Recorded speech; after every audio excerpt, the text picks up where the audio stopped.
Header लीधी हाथ सू पातळ हल्दी लाल, गोजा मालम गणपति सुल्तान लो साल। केसर ने परमेश्वर कियो साकस हरे श्रृंगार, बदेसर राज गोजा कियो कालो आलम केशव। जननी जने तो ऐसो जन, सिर बिन लड़े सपूत, भला सराया बादशाह रणधवला राजपूत। राव रायपाल जी के 8वें पुत्र बुलाजी को बालेसर जागीर मिली। इनका विवाह रूपकुंबर पंवार से हुआ जो मालवा अर्थात उज्जैन से थी और मालवा का रिश्ता मेवाड़ से था।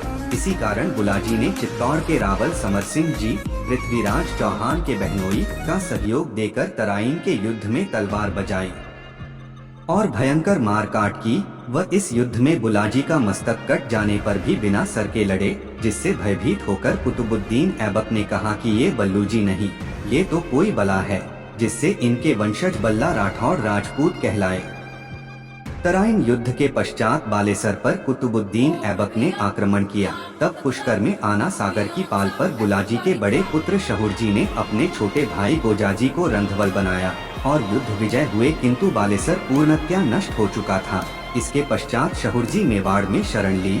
शहुरजी के वंशज अंगद जी बृहदपाल जी के पुत्र ने भदेसर में भद्दा मीणा के वंशज जग्गू मीणा के आतंक से भदेसर को मुक्त कर अपना अधिकार स्थापित किया। राव अंगद जी के समय गोजाजी राठौड़ के वंशज हालोद को भदेसर दरबार में मंत्री बनाया गया। एक दिन भदेसर दरबार में सभी राजा एवं मंत्रियों की बैठक चल रही थी। उनमें एक वीर मंत्री रणधवल गोजा हालोद भी थे। बैठक लुटेरे जग्गू को पकड़ने को लेकर की जा रही थी। तभी सभा में पधारे हुए ठाकुर साहब जसवंत सिंह जीरनपुर मारवाड़ की बेटी का आगमन हुआ, जिसके सिर पर पानी का घड़ा रखा था। वह कहती है कि है कोई शूरवीर महापुरुष जो मेरे सिर पर रखे घड़े को नीचे उतार सके। सभा में सभी लोग अचंभित थे। आखिर कौन साहस करे राजकुमारी के सर से घड़ा उतारे। तभी गोजा हालोद उठ खड़े हुए और राजकुमारी सरस्वती की ओर बढ़ने लगे। जब गोजा हालोद ने हाथ बढ़ाया तो राजकुमारी पीछे हट गई। जब दोबारा प्रयास किया तो राजकुमारी नीचे बैठ गई। 4 से 5 बार प्रयास करने के बाद आखिर हालोद ने राजकुमारी के सर से घड़ा नीचे उतार दिया। तब राजकुमारी ने कहा, इस प्रकार सूझबूझकर जग्गू लुटेरे को पकड़ेंगे तो आप जल्द ही उसे पकड़ पाएंगे। राजकुमारी सभा में मंत्रियों को यह सिखाना चाहती थी कि लुटेरे को कैसे पकड़ना है, लेकिन बड़ी सादरी के एक कुंवर उठकर बोले, मेवाड़ की यह प्रथा है कि किसी स्त्री के सर से पानी का घड़ा केवल उसका पति ही उतार सकता है। तभी राजकुमारी सरस्वती ने गोजा हालोद से विवाह करना तय किया। अतिथि राजा जसवंत सिंह को अपनी पुत्री का विवाह हालोद गोजा से करना स्वीकार था, किंतु रणधवल से नहीं, क्योंकि जब कभी युद्ध होगा तब सेना के सबसे आगे रणधवल को रहना होगा। अगर कोई अनिष्ट कार्य हो गया तो तब भदेसर के राजा अंगदजी राठौड़ से आग्रह किया कि इनका पद बदला जाए, किंतु यह बात हालोद को स्वीकार नहीं थी, क्योंकि गोजाजी राठौड़ के वंशज प्रारंभ से बलुओत राठौड़ों के रणधवल रहे हैं और मेरी आने वाली भी रणधवल होगी। ये प्रथा को वह तोड़ना नहीं चाहते थे। ये एक ऐसा स्वाभिमान है जिसे हर एक योद्धा ग्रहण करना चाहेगा। लेकिन राजकुमारी सरस्वती ने सभा में यह प्रण किया कि वह विवाह करेगी तो गोजा हालोद से। तभी सभा के समक्ष ही गोजा हालोद और सरस्वती का विवाह संपन्न हुआ।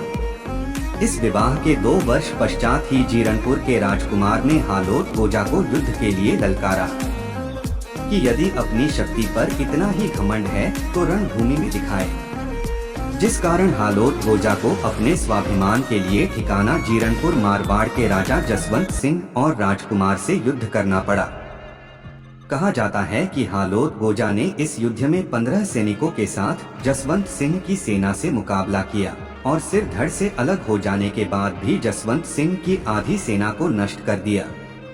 युद्ध के पश्चात राजकुमारी सरस्वती ने अपने पुत्र मोरसिंह को अपने देवर गेलन सिंह को देकर मंत्रों के उच्चारण से अग्नि प्रज्वलित कर गोजा हालोद के साथ ही सती हो गई। तभी से राठौड़ वंश के गोजा रंधवल राजपूतों ने सरस्वती देवी को नागेचा माता का स्वरूप माना। वर्तमान में भदेसर के पास अवस्थित गांव उदपुरा में ऐतिहासिक युद्ध स्थल है। एक कृत्रिम तालाब है, उसके किनारे गोजा हालोद एवं सरस्वती देवी की प्रतिमा एक ही पत्थर में बनी हुई है। तथा जहां हालोट गोजा का सिर गिरा वहां भी अलग से प्रतिमा बनी है। भदेसर दरबार ने मोरसी को ठिकाने में 2 गांव बख्शे, उनका कालांतर में पतन हुआ, जो अलग अलग ढाणी के नाम से प्रसिद्ध थे। वही युद्धस्थल पर कृत्रिम तालाब और झरने के अवशेष मिलते हैं। बल्ला राठौड़ राजपूतों में 4 खाम है, लूणावत, कानावत, जग्गावत और कुजावत, और इन्हीं के साथ गोजा राठौड़ रंधवलों में क्रमशः आलोट, हालोट, गुणावत, गेलनोट एवं राणावत है।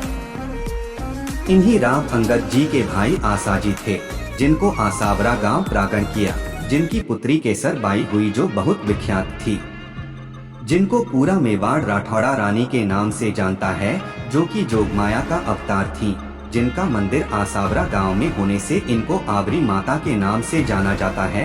यहाँ लकवे से पीड़ित लोग आते हैं और माता के आशीर्वाद से ठीक होते हैं। जानकारी अच्छी लगी हो तो कमेंट में जय मां अम्बे लिखे, जय रंधवल राजपूत लिखे, जय भवानी। अगर आप गोजा है तो आपकी खाप लिखे।